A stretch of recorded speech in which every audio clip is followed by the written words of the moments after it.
ada beberapa faedah yang kita boleh ambil.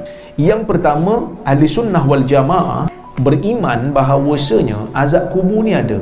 Bahkan azab kubur ni hadisnya mutawatir secara maknawi. Imam Baihaqi menulis satu kitab Isbat Azabil Qabr, mensabitkan azab kubur.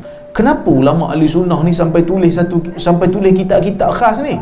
Kerana zaman dia orang ada satu puak ahli bid'ah yang menolak azab kubur. Menolak azab kubur. Pasal apa dia orang tolak? Kerana dia orang kata, pertama, azab kubur tak disebut dalam Quran. Dan dia orang kata tak logik ada azab kubur. Sebab bukan semua orang mati dalam kubur. Ada orang mati tak ada kubur. Mati kena makan dengan buaya. Mana ada kubur? Mati kena makan dengan kanjerung. Mati lemah dalam laut. Mati kena tsunami. Tak dapat dijumpai mayat. Mana ada kubur? Kan?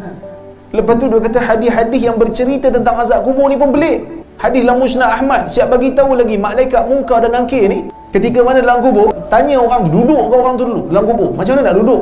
Tanah atas tu. Kan? So dia orang kata benda ni tak logik. Inilah masalahnya apabila kita menggunakan akal untuk perkara-perkara yang ghaib. Ini masalah kita. Dalam isu-isu yang ghaib, jangan guna akal. Seperti mana kita boleh percaya tentang wujudnya kehidupan setelah mati? Seperti mana kita boleh percaya Allah boleh hidupkan kita semula setelah tulang kita hancur? Kenapa tidak Allah Ta'ala wujudkan satu alam yang dipanggil sebagai alam barzakh, dan di sana ada perhitungan.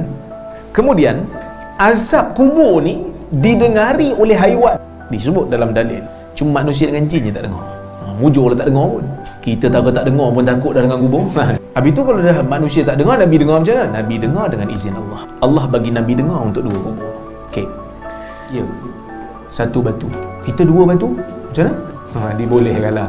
Kerana ada hadis Nabi membenarkan letak batu di kubur ni. Hadis nama sahabat tu, Osman bin Mas'ud kan. Nabi kata, Nabi benarkan untuk letak batu sebagai tanda itu adalah kubur. Jadi kalau kita letak 2 pun sebagai tanda orang tahu letak 2 ni kubur.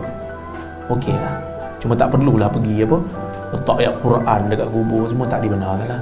Tulis nama, ulama berbeza pendapat. Kerana ada hadis riwayat Nasa'i, Nabi larang untuk tulis. Tapi mazhab ulama, mazhab Syafi'i, dia kata kalau tak letak menyebabkan orang tak kenal kubur siapa, maka dibenarkan sekadar untuk kenal kubur tu kubur siapa.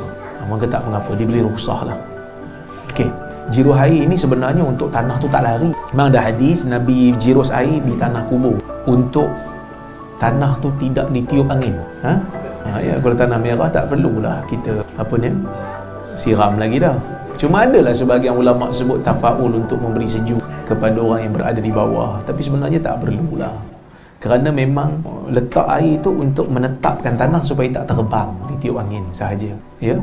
Tak, maksudnya memang disebut dijirus air itu untuk menetapkan tanah, dan tidak ada dalil lain menyebut letak air itu untuk menyujuk orang di bawah. Tak ada. Di bawah tanah tu kan. Tak ada. Jadi dia hanya untuk menetapkan tanah saja supaya tidak diterbangkan oleh angin. Sebab tanah di Arab kan dia ringan kan. Konteks beza. So sebab itulah kadang-kadang kita pun tengok jugalah kan, dia macam ada upacara yang nak sulung dulu terus, jangan bagi habis, tunggu orang belakang sikit. Dia macam lain sikit lah daripada apa yang saya tahu lah, yang saya belajar kan. Saya belajar sekadar untuk menetapkan tanah saja. Okey.